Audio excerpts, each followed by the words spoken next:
Hi friends, and welcome back to the YouTube channel. Today we're going to talk about mental health, creativity, and trying to stay human in a world that kind of feels broken right now.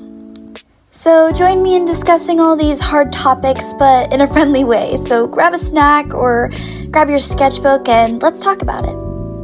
Art has always been my escape. Not in the shallow sense like running from the world, but in a deep, soulful way. Like stepping outside of time. For me, creating has never just been about pretty images or aesthetics. It's been about survival, reflection, and healing.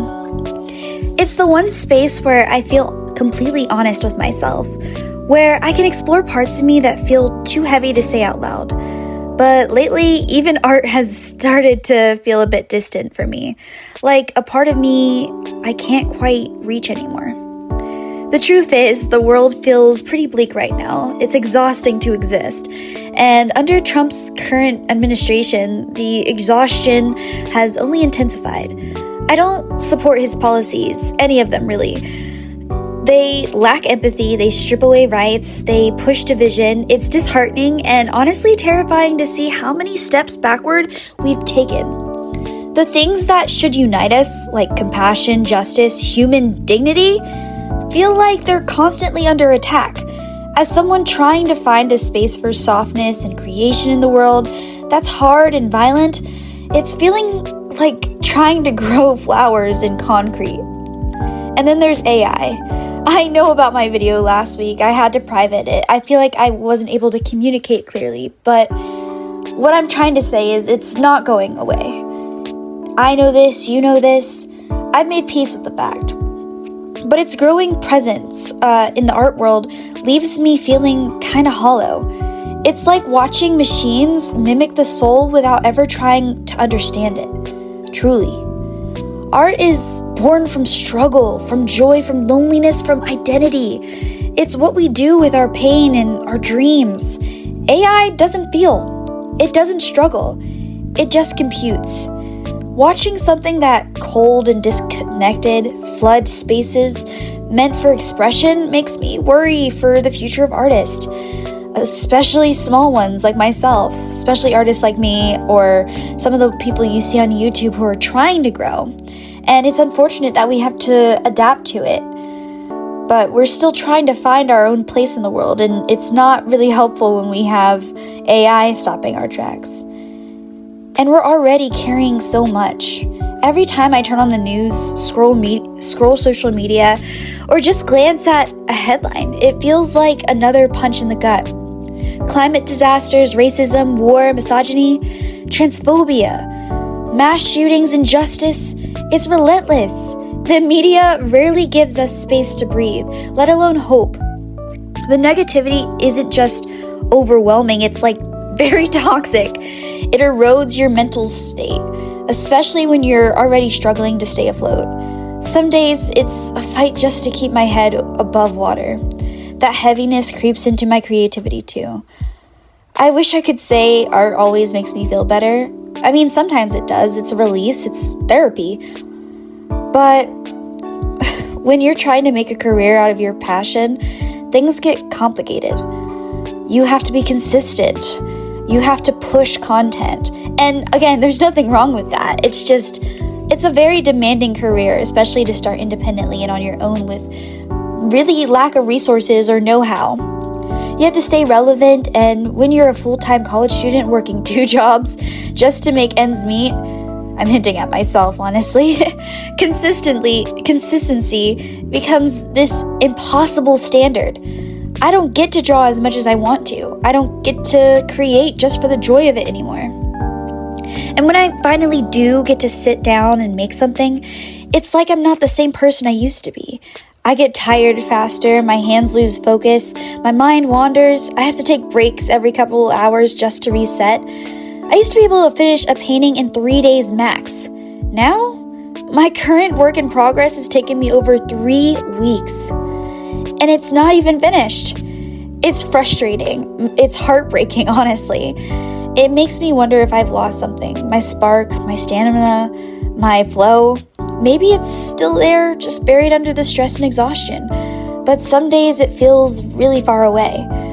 I don't know, it just feels like I've lost my endurance for art and making it.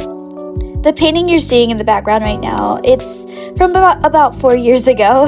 I made it during the height of the pandemic, back when the world was on pause and everything felt uncertain and still. Strangely, that was one of the most creatively inspired periods of my life. I had time to sit with myself, time to explore, time to create without distraction. I poured everything I had into that piece. It was inspired by Stranger Things, specifically season 4. That show became a lifeline for me during the pandemic. It wasn't just entertainment, it was reflection.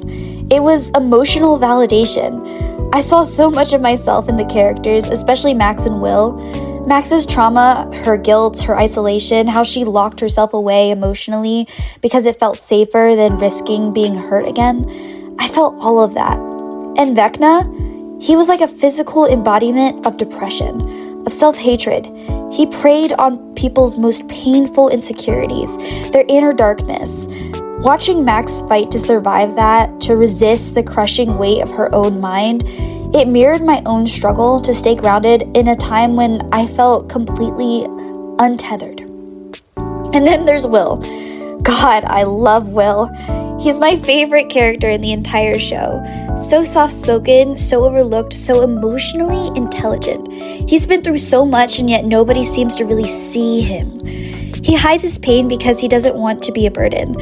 He tries to smile through heartbreak. He doesn't feel like he belongs, not even with the people who care about him. I felt that way for most of my life, especially during the pandemic, especially in the environment I was in. I currently, and have always mostly, lived in a predominantly white area where I was constantly made to feel different and othered.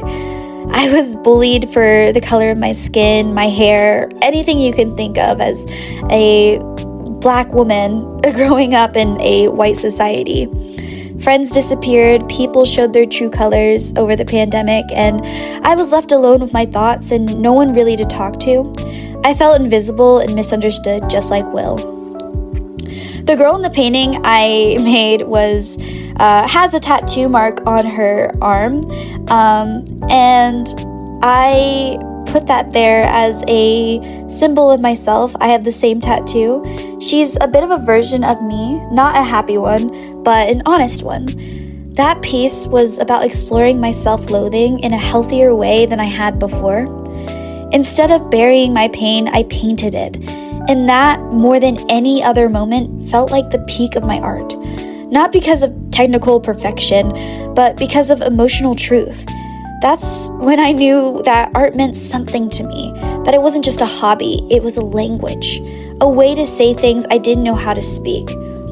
Looking at the painting now, I miss this version of myself, the one where I could just sit and be in the moment with my art, the one who had time to experience and experiment and get lost in the work. I don't want another pandemic, of course. I would never wish for that again. I recognize how devastating it was, and I'd be lying if I said I didn't miss the stillness of those days. The way I could just exist with my creativity uninterrupted.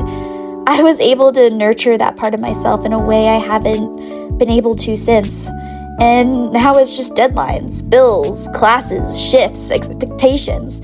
And in all of that noise, that voice that used to guide my art has gotten quieter. I'm still trying to hear her, trying to listen for her, still trying to create, still trying to feel, but it's getting harder.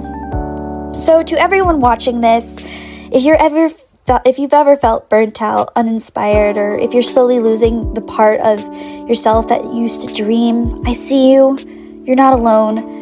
We're all trying to hold on to beauty in a world that feels like it's falling apart. We're all just trying to do our best. And to those of you who connected to Stranger Things the way I did, I'd love to hear your thoughts. What did it mean to you? And did you see yourself in either Max or Will? What helped you cope during your hardest times? Art saved me once, and I believe it can again. Maybe we're not creating as fast or as flawlessly as we used to, but maybe that's okay. Maybe what matters is that we keep going, that we're making space for the truth and for healing and connection. Thanks for watching.